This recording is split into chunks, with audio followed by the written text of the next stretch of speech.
When I first went to NATO, my first meeting, I noticed that very few people were paying. And if they were, they weren't paying their fair share. There were only 7 countries that were paying what they were supposed to be paying, which was, yeah, It's even worse. could be even worse.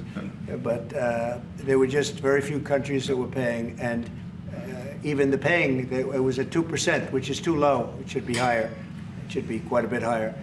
But you had Poland, and I remember Poland was actually paying a little bit more than they were supposed to, which I was very impressed with. They've been actually terrific, and some of the others. But most of them weren't paying, or they were paying very little. And I didn't think it was appropriate to bring it up there, but I said it's going to be brought up at my next meeting. And my next meeting, the first meeting, you want to give them a little break. The second meeting, it began, and I was able to raise hundreds of billions of dollars. I just said, we're not going to be involved with you if you're not going to pay.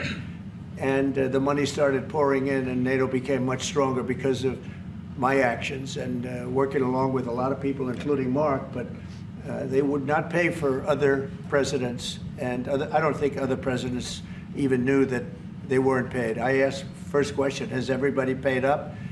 And literally, I mean, they told me 7. You could be right, it could be 3, but that makes it even worse. But they just weren't paying.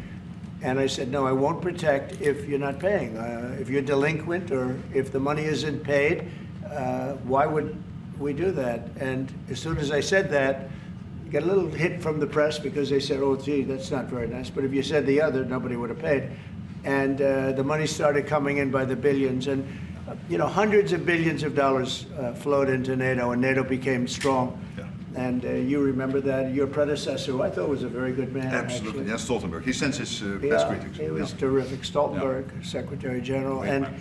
he made the statement that when Trump came in, the money started coming in like we never saw before. Hundreds of billions, actually probably close to $600 billion came in, and NATO became strong from that standpoint. And now we have to use it wisely, and we have to get this war over with, and you'll be back to a normal, much more normal life, and maybe we're close.